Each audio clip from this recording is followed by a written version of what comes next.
Welcome back to another episode of Dortmund Dispatch. I'm Brian Straub, and I'm covering again for Eli Brand, our usual host.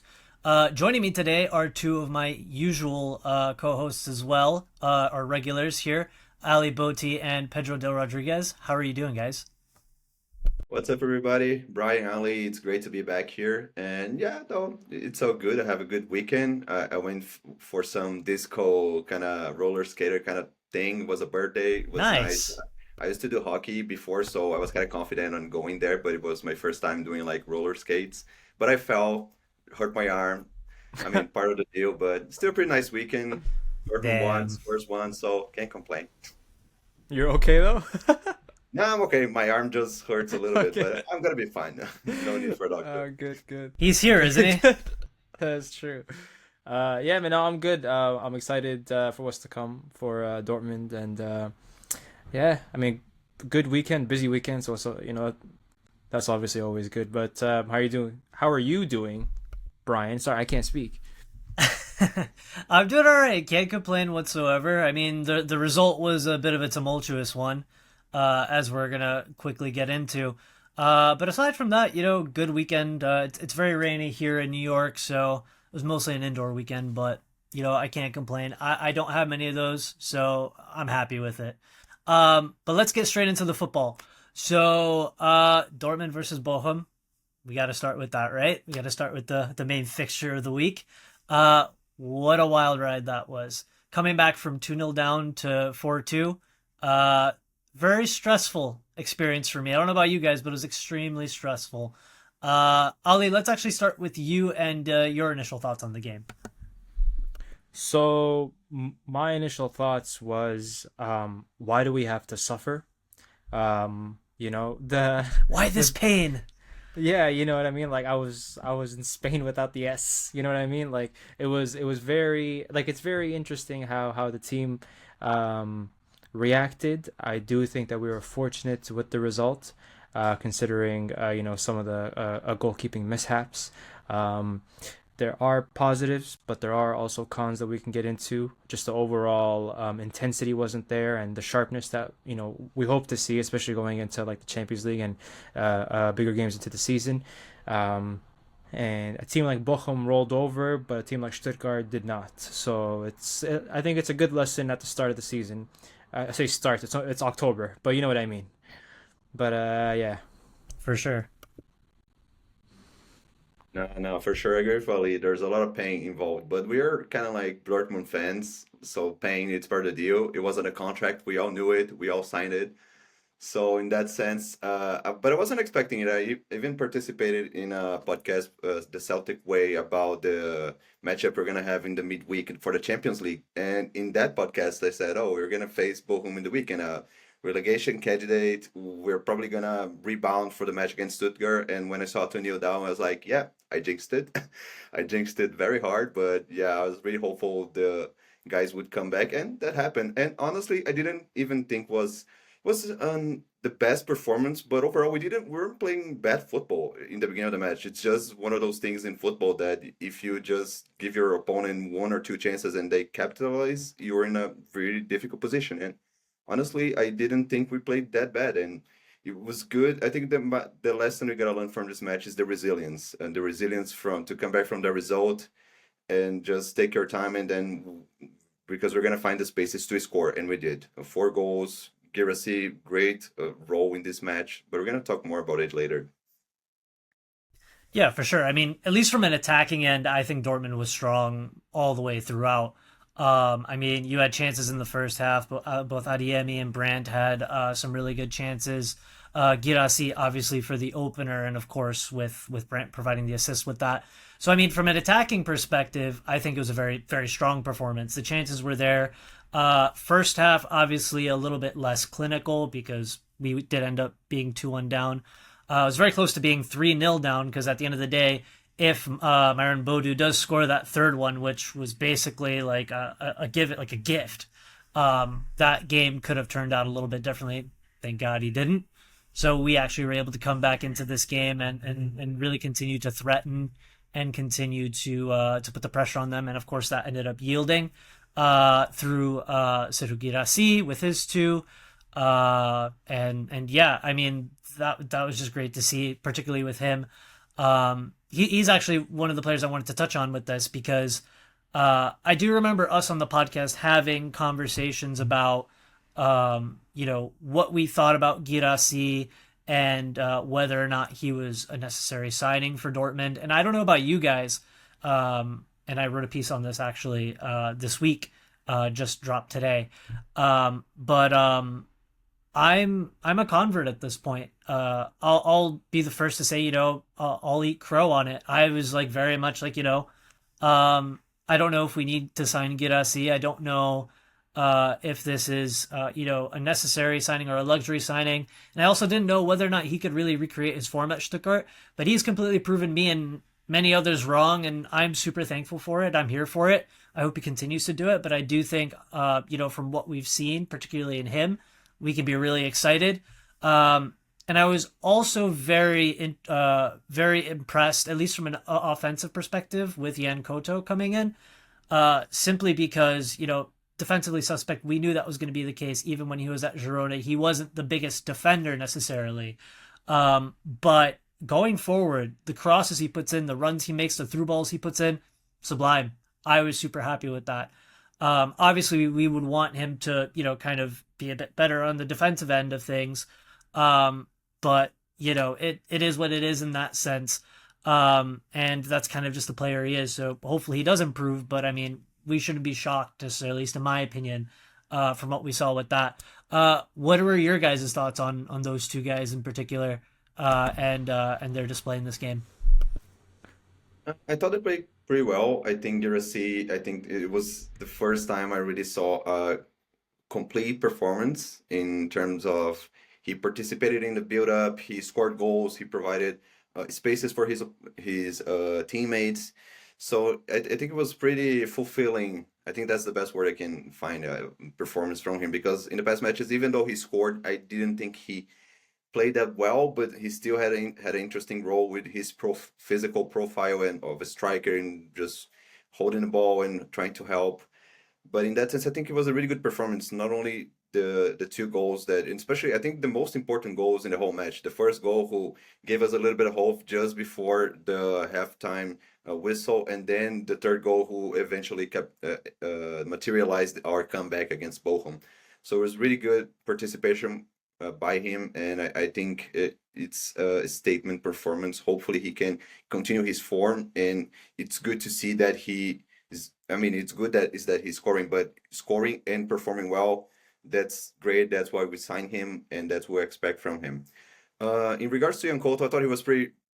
It was a good signing in the beginning. I was really hopeful. As a Brazilian, of course, I wanted him to do well, especially because we didn't have a Brazilian that really uh, caught the fans' eyes in the past few years. So it was good to have Ian Couto here. And I mean, he is a great weapon, especially with those overlaps on the right side, having those crosses. He's pretty fast, he's pretty skillful. Some of the passes he finds in between the lines, I think it's really special.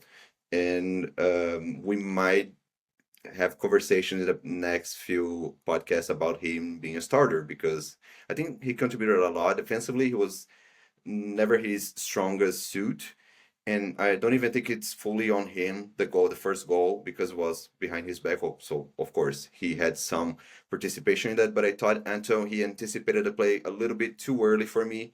So he completely break our defensive line. So then after he missed the first tackle, we were screwed either way. So I think it's a little bit on both. So it's not really fair on Koto. I'm sorry, my language, if it wasn't not the right word, but No, no, it yeah, was I great. It think was it just was a really hilarious. great. Yeah, I couldn't find a We're better here word, for but it, Pedro. Yeah, great. yeah. Keep going. Sorry. No, no, but I was about to finish. I love both of those guys' participation in the game, so hopefully they can continue those good performances. For me, Yan Koto, I think when we signed him, my only concern was, um, I can't remember which game, but it was for Brazil, and he was just getting bodied. Obviously, our South Americans very strong and things like that. But I did also have those defensive concerns. But like going forward, he's fantastic, and like any listener or watcher of the podcast knows that I'm a big like La Liga guy as well. So I knew what he could do, but it's just good to see it in action, right, in black and yellow, because you know, we've brought in players where expectations were high and then they don't hit them, and I feel like our expectations are exactly, I would say, accurate in terms of what we're seeing and what we had hoped to see. Now it's only, the first few games. Anything could happen from here on, but it's been great. Now Girassi, I think I won't say I was like fully against his signing. I was just like, we have strikers. Why are we getting someone else? We have, the players that we need, et cetera, et cetera. And when I believe I even like I was worried that we lose some aerial prowess.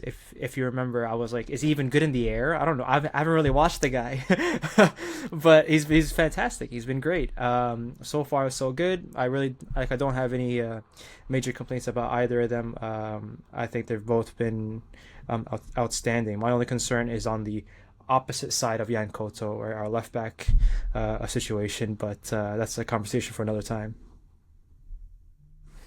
Yeah, for sure. I mean, the defense is kind of one of the main topics we kind of do have to cover in this episode, particularly because it was the subject of our stress and the first two goals that occurred.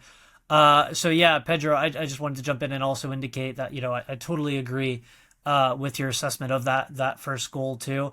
I don't really put that fully on Kuto, mainly because not only us, but the team, Shaheen, everyone knew the type of player he was coming in, more offensively minded.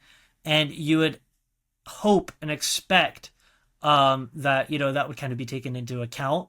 So, for example, a player like Anton would kind of be asked to cover a little bit more, or just the player themselves would be a bit more mindful of their positioning and where they try to intercept the ball so they kind of don't leave Kuto high and dry. And that's kind of like what happened with that specific play. I mean, you had Anton coming in, kind of lunging almost into that tackle, missing the ball completely, and that 1-2 being played, and that's all it really took. Because then Kuto, like you mentioned, is very much easily bodied off the ball. But I mean, once again, that's something for them to work on. That's something that I expect Kuto to work on himself. I mean, yes, this is an offensive player, but he is playing as a fullback or as a wingback for us. So at the end of the day, he does need to do the defensive side of it, even if it's not the best aspect of his game. But let's just go into some of the stats for the game. So shots for Dortmund, we had 23. Bochum had 10. Our expected goals was 3.35 versus Bochum's 1.27. Shots on target, 8 versus 5. Big chances, 6 versus 2. Pass accuracy was 88% versus Bochum 72. Touches in the opposition box, 56 to 12. Tackles, 6 to 15. Blocks, 2 to 7. Clearances, 7 to 24. So clearly the numbers don't tell the full story, because it almost, just if you're looking by the numbers, it would almost seem as if Dortmund wasn't, or what was the dominant team for the majority of the match. And to be fair, into the second half and later on they were, but obviously Bochum came in and had those two chances. So my question for you guys would be, what kind of accounted for that? What did you guys see in Dortmund's play that kind of allowed Bochum to come in, aside from, I guess, the specific Anton instance that we kind of mentioned there? Ali, let's start with you. I think in Bochum and the Stuttgart game, I think it's like we just start very slow, and our first half performances never really set the pace for us to build off of. It's always like, like I said at the start, we suffer, and then we play good, and I want to leave that with the Terzic era. Like, I don't want to have to suffer for 45, 60 minutes, 70 minutes, just until, like, we bring on like JBG, or I don't know, Bayer, if if he plays, or Daniel Malin or someone, to like shift the momentum in our favor. I think like the way we start games is very sloppy. We're second to chances. We're not really. It doesn't seem like we're in tune. We grow into games, and that's good, but we need to, like, our bar right, that we start games off has to be much higher. Like that's why I think like it could be a very difficult game against Celtic, and I'm sure we'll talk about that later. But like if we're not careful at the start, we could concede once again 1 or 2 goals in the first 30. Because that's kind of what the pattern's been. Like we haven't really been dominating at the start. Yeah, no, I agree, really. I think we really start matches in the wrong rotation. But even though I thought we were controlling the ball, but we couldn't find the right spaces to create the chances, and that's why I think we took a little bit longer to create actual, real clear shooting chances for us. But I think overall, especially tactically, I think the main reason why we suffered so much in the first half is that I mean, he changed a little bit of formation compared to the first few matches because in this game I could really see a back four clearly established, it, especially in the build-up and in the defensive formation. But at the same time, offensively, I saw both of the wingers going fully with full strength forward at the same time. So at times I would only see Schlotterbeck and Anton at the back end. And I thought it's going to be a little bit dangerous if they got us in those counters, and they did, especially in the beginning of the match. And I think that's one of the main reasons why we suffered so much in those counters. Of course, we also have to account the uh, individual mistake by Kobo, but it's also due to their pressure. They pressed really was not really strong pressure, but they pressed in a smart manner.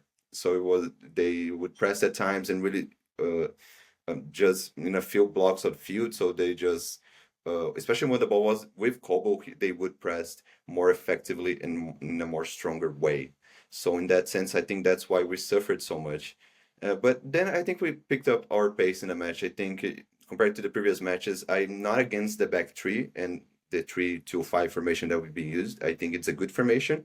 I think my mistake, especially, I think the mistake Sahin committed against Stuttgart was not turning into a back four by the halftime. And I said that during my comment in the last episode because I thought we were playing better with a back four in that specific game. But it's really good to see that he has become more resilient and when to know how to change the squad, change the team, change the formation, and when not to. And I didn't think he needed to change the formation. I mean, he could just not make both fullbacks go forward at the same time because we're too exposed. But it's good for him to see, okay, we're playing well. We conceded 2 goals, but we're gonna be fine. The team's playing decently. Jamie Banoguitas has a lot of space. Adeyemi, it's really playing his best game in this match against Bochum. So in that sense, I thought it was really good from him that resilience. So something you touched on, Pedro, I also kind of wanted to bring up and wanted to ask you guys about is obviously the second goal. A lot's been made of Kobel's mistake and warranted. I mean, it was a mistake. I do feel like he should have been playing the ball out much faster than he did. But what are your guys' thoughts on the call? Because at least for me personally, I think that should have resulted in a foul simply because you have Myron Bodu pulling him back. Like he's interfering with the keeper's ability to be able to play the ball out. So, granted, yes, Kobel obviously took his time, should have done it a lot quicker. But at least in my opinion, I think that should have been called as a foul. And I guess the follow up to that is, I guess, talking a little bit about Kobel's ability to play the ball out with his feet. Some people have come out and criticized that ability. So I just kind of wanted to get your guys' thoughts on that. So, Pedro, why don't you jump back in with that? Yeah, no, that's a good discussion. I think for me personally, I thought it was a foul. I thought he pulled Kobo's jersey from behind, so that impede him from Right. continuing on the play and making the better pass. But at the same time, I have this philosophy that you cannot put yourself in the position to depend on the referee's decision. And in that sense, that's my Also very true. criticism to the whole play because at first in the beginning, that pass from Schlotterbeck was poor. It was a little bit too strong, so it was hard for Kobo to control. Of course, it's also due to the Bochum's press, but that pass should have been better. And then Kobo was a little bit way too pressed. He was 1-on-1, and you know in the Bundesliga they don't really give those fouls. And I think Kobo he could and he should have made a better decision or a faster decision in that scenario. Just give the ball away. I know it's all about the philosophy and keeping the ball possession based system. and I'm all for that. But there's some kinds of scenarios and situations that you cannot take those risks, and so just get rid of the ball. So in that sense, I think it was a foul, but I don't really think we could depend on the referee's decision for 100%. for those kind of plays. So in that sense, I think we should have done better. I think, like I agree with you guys. I think the reason it wasn't given was, Koval didn't sell it. Like he didn't fall until after he kicked the ball, and it was more of a tumble, like looking for something. I think that's why the ref didn't give it, and the VAR didn't give it either. But that pass that he received was extremely uncomfortable, and like for me, a Koval is a shot stopper, and I like Pedro touched on. I get the philosophy, I get the idea and everything, but like don't put your goalie in a situation where he's gonna have to, swim in deep waters when he hasn't even learned to yet or is not comfortable there yet. We've never known Koval to be great with his feet. Why are we trusting him now against a team that's high pressing? And giving a horrible pass to him. It was very like I think he received it onto his left, and like he wanted to give it back to whoever passed it. I can't remember right now, but um, and he hesitated, and all of a sudden, like he had to kick the ball away and hope, right, hope for a foul. Um, it wasn't like yes, it's his fault, but um, I think the team as a whole needs to like be like, all right, if he's not good with his feet, let's only go to him when he really has time on the ball. Otherwise, I'm just gonna kick it along. That's just me, though. Yeah, for sure. I definitely agree with what you guys said there about the pass to him as well. I think it was a very fast incoming ball, and that definitely had something to do with him being able to control it and then play it out. Obviously, excuse me. Once again, he did take his time. So I mean that's another issue we can talk about. But yeah, Ali, I think you're right in saying in knowing what he's good at and what he's not necessarily great at. I think the defense needs to keep that in mind because when it comes to stopping a shot, there's very few that are better than Gregor Kobel. But yeah, I think it was just a very tough situation to put Kobel in. But I did want to talk about another player that we got to see a little bit of in this game, another one of our new signings, and that's Maximilian Bayer. So what did you guys think of his performance in this game? And based on, I guess, the little that we've seen of him so far, and I guess the performances of players that we've seen, of the players that have been in the starting 11, should Bayer be getting more minutes than he is?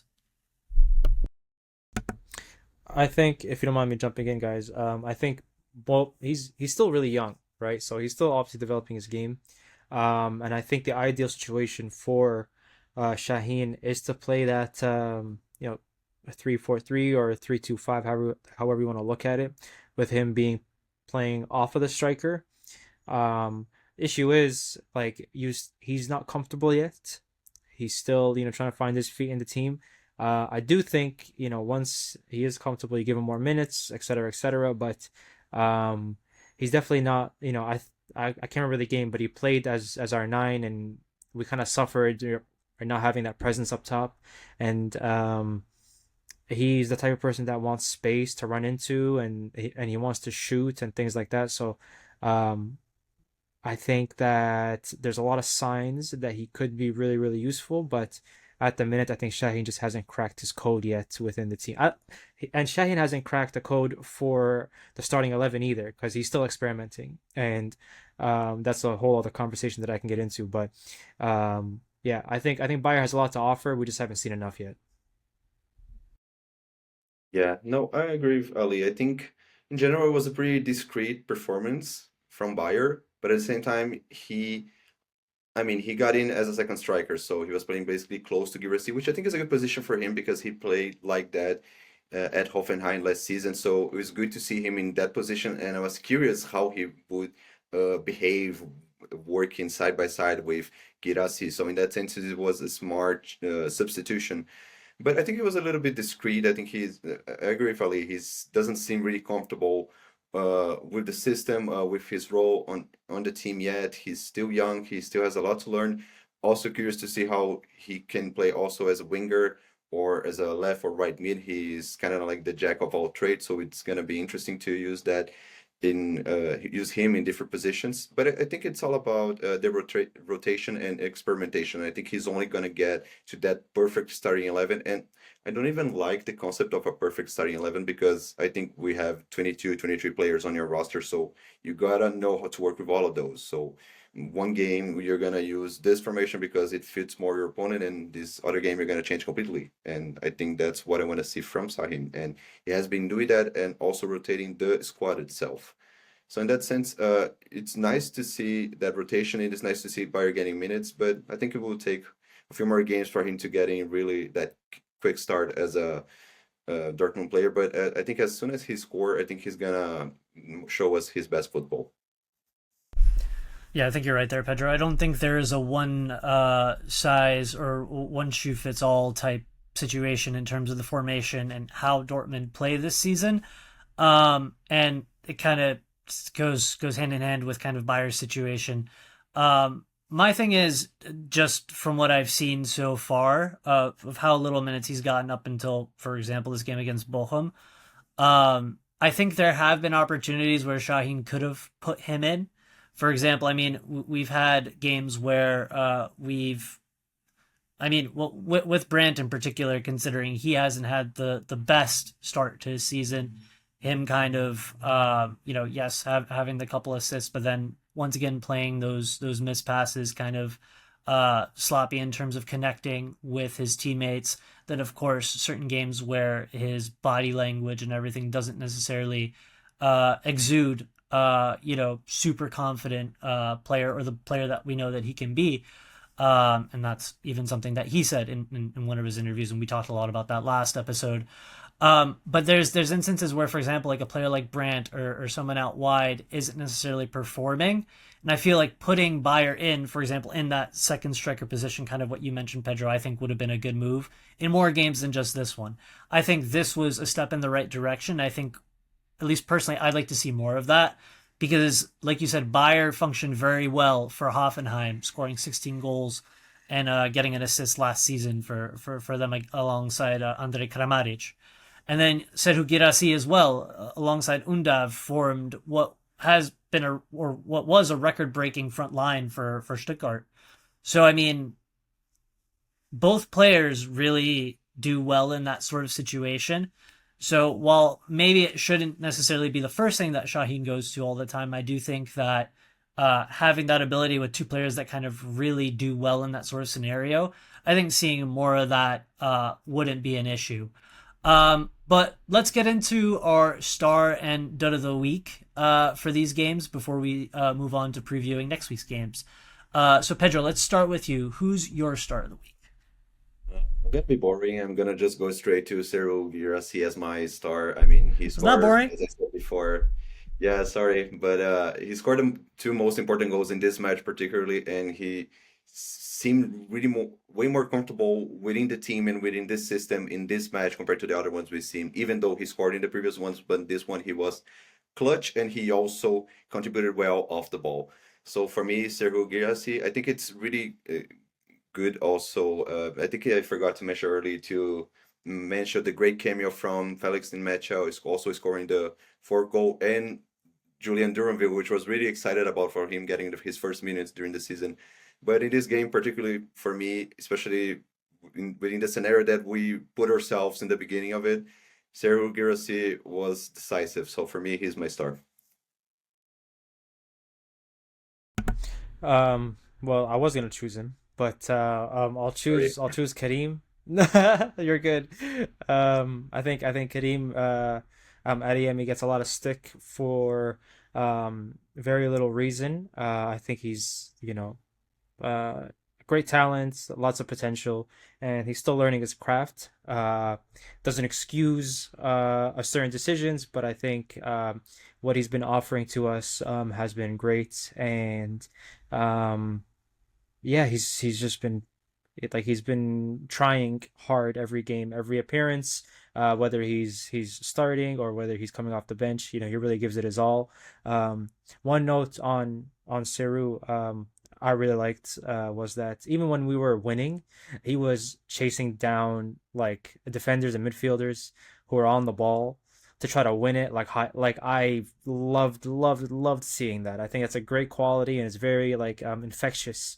If your teammate is like hunting down someone, you want to make sure that their job gets easier. So it's a good thing that he has these young guys like Jamie Bino Gittins and Kareem around him, so they can take that from him. So yeah, but for me, sorry, I just want to jump back. For me, it's Kareem. He's been fantastic. Ali, you chose my guy. Yeah, I'm gonna go with Kareem Adeyemi as well. Um, And I mean, 100% agreed with you in terms of, how much stick he gets. Definitely does get a lot. I think it comes down to, and I think we've talked about this even off the pod as well.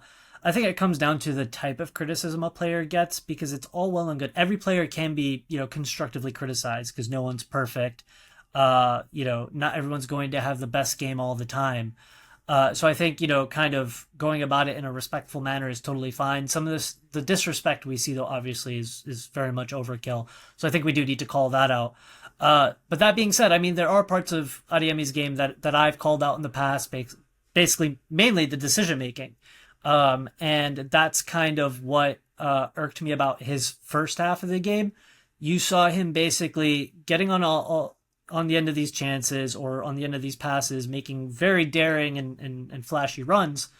But a lot of the time, you kind of run into a brick wall. He would have players out wide. He would like to cut in, and then there'd be players out wide. For example, I remember one chance in the first half where he basically runs into the Bochum defense, and he has Yan Kuto out to the right of him, and the better idea would have been to pass, which kind of I think is one of his weaker suits is kind of looking up and seeing where his teammates are. But the reason he's my star of the week this week is because the second half was a complete 180. You saw the player or the type of play that you wanted to see from the player, I should say, that I've been looking for from Adeyemi, and that's he was looking up the ball into Sekou Girassi for that goal that he scored in the second half. Perfect. That's So what I that's that's what what he I want to scored. see. It was beautiful. And that's the kind of stuff I want to see more of from him. And I just love to see that progression from the first half. He's like, you know what? Something's not working. Let me switch it up.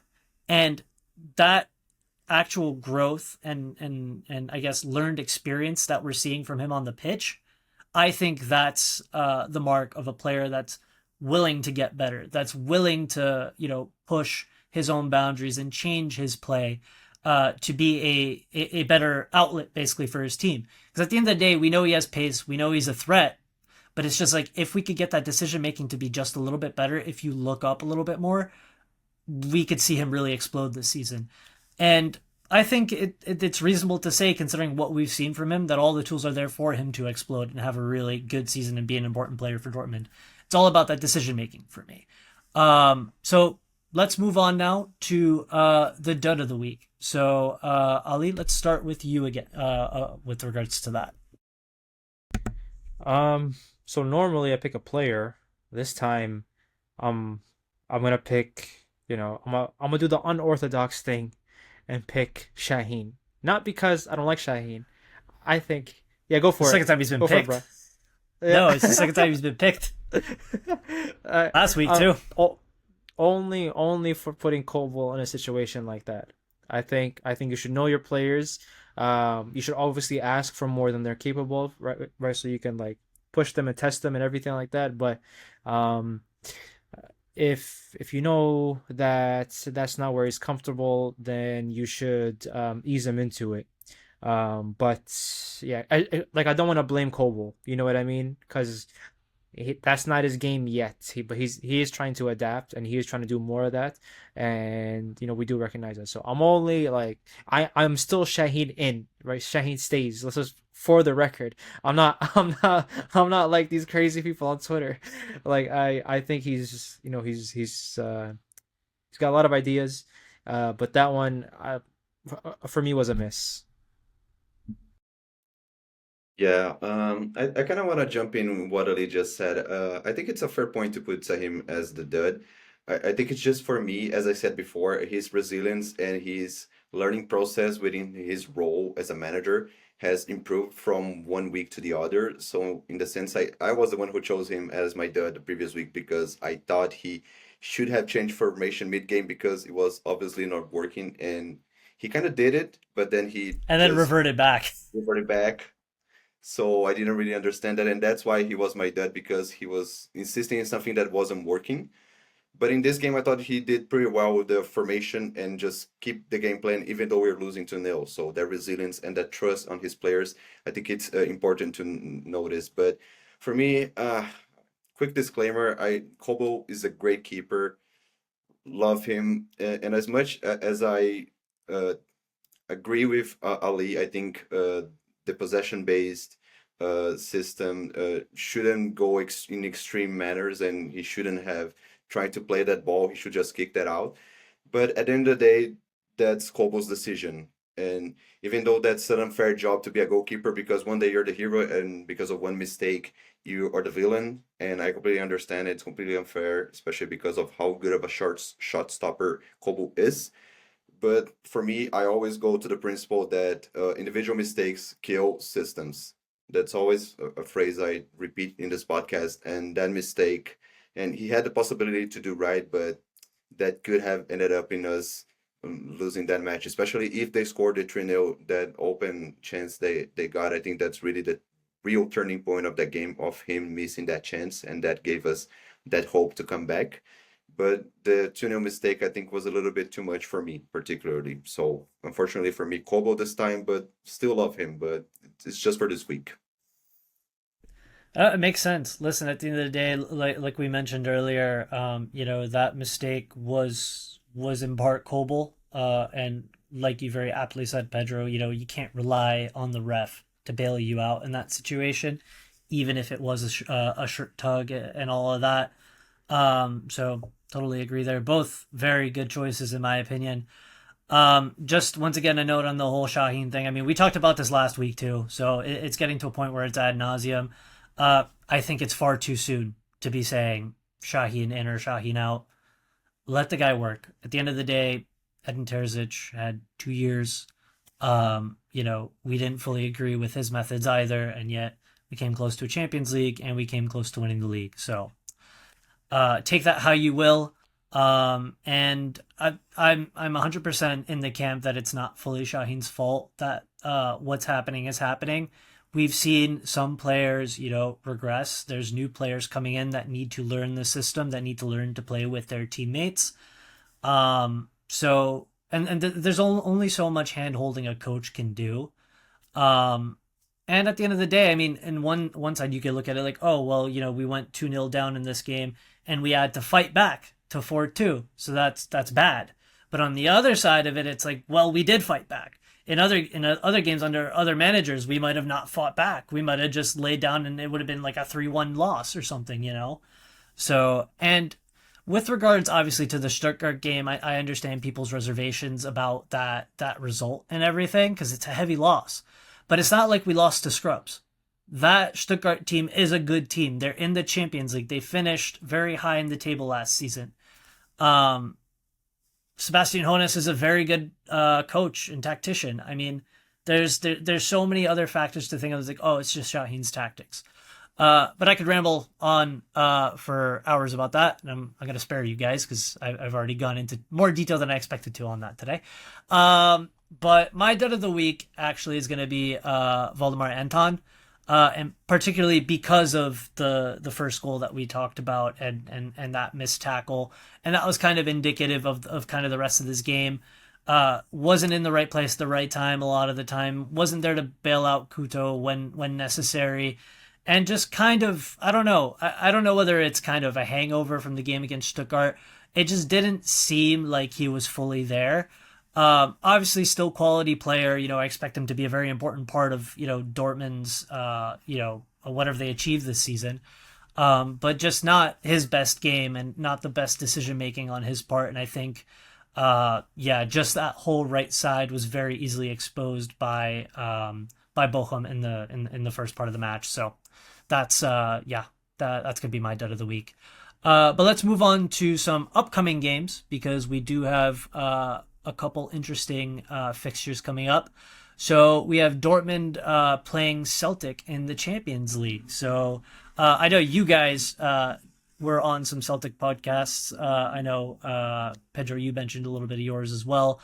But yeah, Celtic in the last 5 games have won their last five, including a Champions League win against Slovan Bratislava. So let's go to you guys. What do you guys think about this game? How should we line up? What players should we see? Yeah, what are you guys thinking? Pedro, let's start with you. Uh, yeah, I will try not to give too much spoilers about my Celtic podcast. It's probably coming up this week, right before the match, I believe. But I started a podcast that one of the things I was most worried about were the transitions and how Dortmund is going to behave with those transitions. Of course, we're playing at home and it's at him, so we'll probably want to dominate that match and have fully possession based uh, high pressure, but I'm really worried with those transitions, especially with their Japanese players. I'm a big fan of Reo Hatate and Kyogo Furuhashi. Those are some really intelligent and disciplined players, and they are deadly if you give them the opportunities to score. So in that sense, I'm really worried about that. And also, you got Maeda on one side, and you got Kun on the other. So I think it's really dangerous. And of course, they're also a team that's really comfortable with the ball. Former Andrew Postecoglou team, they know how to play with possession as well. They know how to evade pressure. So if we don't press well, I'm a little bit worried with those transitions, and I think they can hurt us because they have the players to do that. But I think it's going to be a fun game overall. Of course, two real great fan bases, so the atmosphere is going to be great, in my opinion. And how we should line up, I'm not really sure. I think that it will depend of on the how we press. Especially, we can play in a back three and having those big guys like Sula and Anton to fight against Kyogo and try to take the spaces away from them and just try to take bully them the ball off. But I think I would go with something like that for this game, particularly, especially if you want to really press them effectively and it's still gonna be really solid defensively. So I would go with that, but I still think a back four would be good as well. I think we played nicely in a back four in this match against Bochum, despite the conceded goal. So I don't know. I think it's gonna be a fun game. My prediction there was a 3-2 win for Dortmund. So I think it's gonna be a real roller coaster, just like the Bochum match. Yeah, funny you say that. I predicted the same thing. I said 3-1, three I was just two. about to say. Uh yeah. I think it's not gonna be easy. And I think Celtic will probably score first because their intensity and speed I'm expecting will catch us off guard. Especially with something we mentioned earlier where like the fullbacks get look, a little too high. And as Pedro mentioned, those transitions they do on their counters are like very lethal. Like that's kind of like trademark Celtic, um, if you're not aware, I'm also a Barca fan, so I've suffered against Celtic. So like I know exactly what they're like, and I think I'm expecting a tough game. It won't be an easy win. They will likely be missing one of their center backs. I was on earlier, and I was told that one of their center backs may be missing the match. So I guess that's good for Gurasi. But in terms of setup, I don't think a back three will be the way to go unless our two defensive mids are like very disciplined and they don't overcommit. I'm only saying this because they have been playing a 4-3-3, and I wouldn't want like a 1v1 situation on every single defender because that's they're gonna be lost in trying to keep up. With the runs and things like that. So I think if in some way, shape, or form we're gonna have four people defending the defensive transitions sorry, like the counterattacks that they're gonna make, I think that's where my mind's at in terms of like going forward. Is Sabitzer like is he gonna be fit or no? I think they were saying that he may be. I don't know for Hmm. sure right now what his situation is like. I honestly wasn't even aware that he was injured initially, or in Hmm. any way being rested up until the day of the match. So I don't know Hmm. about that. Yeah, I saw earlier him and I think it was JBG like might miss. I'm not exactly sure, but um, in in all uh, I guess sorry rather for all intents and purposes, I think as long as we have a setup to cover their like spare runs in transitions, I think we'll do all right to cover how quick they are because they're very quick. And Brendan Rodgers, like I said it, on the other podcast. I say it here, like if you like football, you like Brendan Rodgers because he plays a very fun style. It's very like high intensity, high energy. So I'm like I said, expecting a fun game, a very tough game, but a very fun game. Yeah, and it's gonna be high press as well. It's Brendan Rodgers, so I'm also curious how we're gonna behave with that press and how we're gonna evade that. Don't pass back to Koble. Yeah, that's a good plan. Don't pass back to Koble. Yeah, no, I mean I agree with you guys. I think that Celtic is a team that Dortmund definitely shouldn't underestimate. Home game or not. I mean, we just saw Bochum come to Dortmund and play at home and kind of really put us in an uncomfortable position. I mean, Champions League nights, as we know, are nights where teams do like to step up. So I mean, Dortmund have done that, especially last season against teams where they were underdogs, and we can't put it past Celtic to be able to do the same. Just kind of going over those injury updates because I did just actually have a look. So Jamie Gittins is supposed to be fine. Apparently, it was just cramps, according to Kale. And then Sabitzer, they're hopeful he'll be back, but they're not entirely sure. And then also Gio Reyna should be available for this game as well. So we'll see if he gets some minutes, for example. But in terms of the way we're gonna line up, I personally would just like to see Bayer start this game, or possibly alongside Girassi. I think this is a good opportunity to rest a player like Brandt, for example, or even bring him in the second half at some point because he has been playing a lot of minutes, has been playing basically every game. And I do think that in this game in particular, having that 4-4-2 shape might be a good thing for Dortmund. Having those two threats, two very clear threats up front with two goal scorers with Girassi and Bayer, particularly because their defense isn't going to be at full strength. That will give them a lot to think about. So I think it would be a very good game to put them in. And if Jamie Gittins obviously is fit, have him on one of the wings and Adiemi on the other, possibly taking off Adiemi some point in the second half to give him a little bit of a rest and bringing Duran Villa in case we need more impetus. Because we are spoiled for choice in terms of we do have a lot of players that can make an impact on the wing. So there's a lot there. If Sabitzer is fit, I still think maybe because even if he is injured, it might be too soon for him to come in and have an impact. So maybe putting Nemecha in alongside a Pascal Gross or something like that, or just Gross and Chan in the midfield if we decide that we are putting Bayer up front. I think that would be the way to go. And then yeah, defensively back four. I'd like to see Kuto again because I do think that strike while the iron's hot, give him a little bit more time on the pitch, and I think that he could play a very big role in this game because I do expect this to be a very attacking game.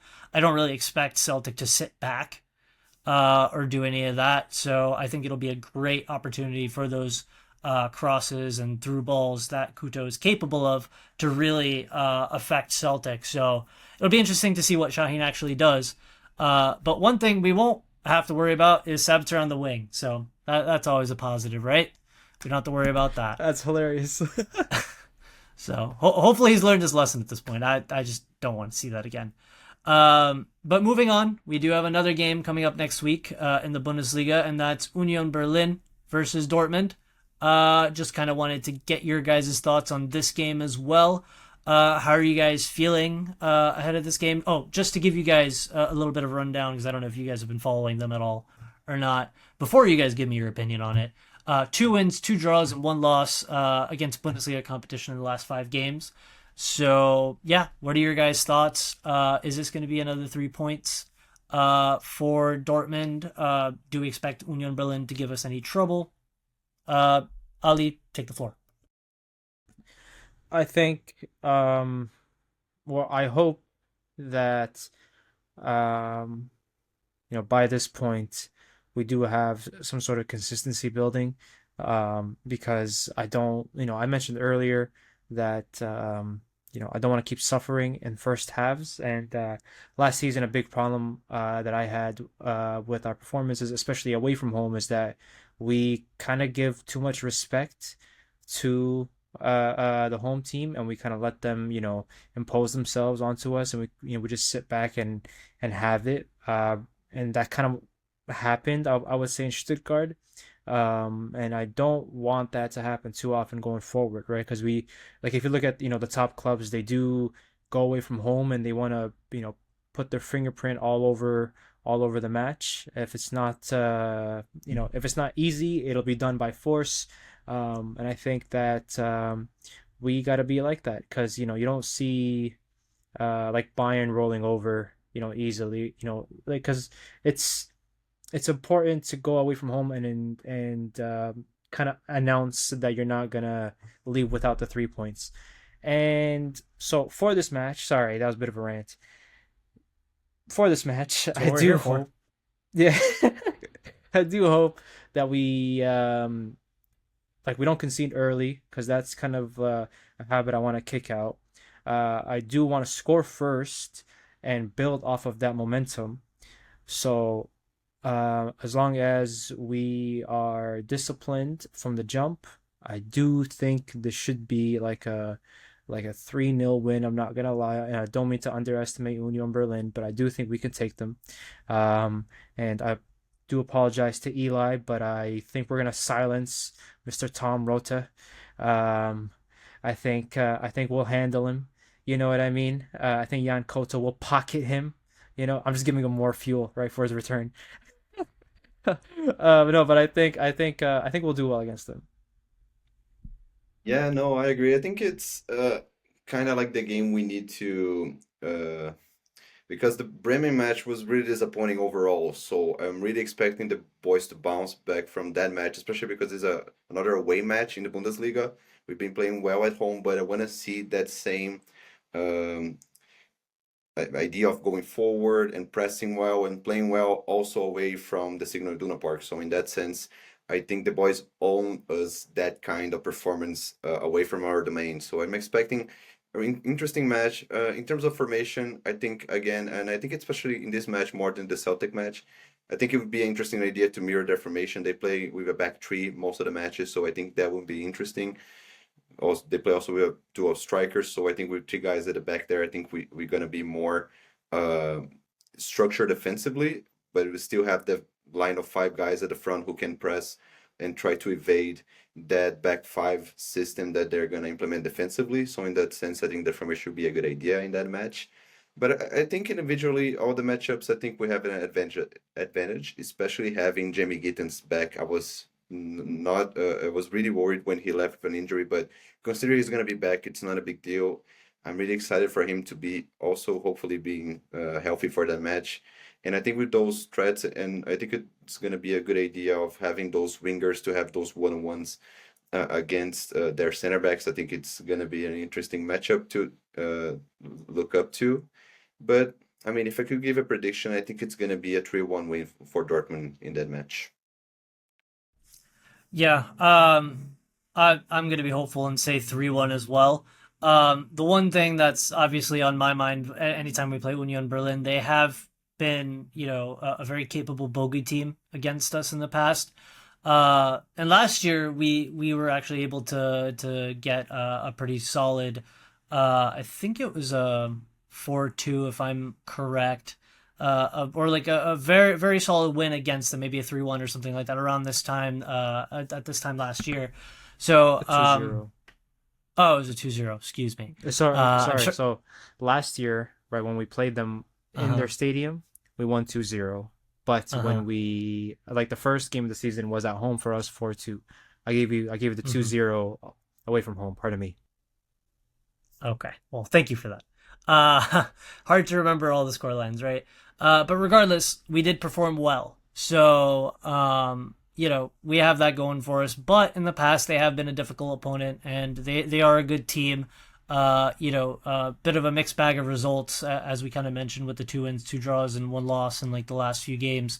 But at the end of the day, we've seen Dortmund come up against Bochum, which is not very high up in the table, and not perform. I think once again, they need to really step up from that Bochum game and have a reaction to their reaction, because the reaction, in my opinion, even if it was a 4-2 win, it wasn't good enough, because we shouldn't be conceding 2 goals as quickly as we did against Bochum, as we did this past match day. So it's a reaction to the reaction. You got to get back into the Bundesliga. You got to step on the gas again, and you got to tidy up that back line at the end of the day. So I'm hoping for that sort of 3-1. A 3-0 would be great, because a clean sheet would do Kobel great, would do the defense great in terms of, giving them something to kind of be proud of and build on. So I'm hopeful. I'm obviously, think it's going to be a win, but just kind of like with the Celtic game, I don't think it's going to be the easiest game for Dortmund, but hoping for the best. I do think it'll be a win, and yeah, I think we can be optimistic from what we've seen. There is a bunch of stuff that needs to be worked out, but there's a lot to be optimistic about as well, particularly the attack. Uh, but quickly before we wrap up, I just wanted to give a Bundesliga fantasy shout out.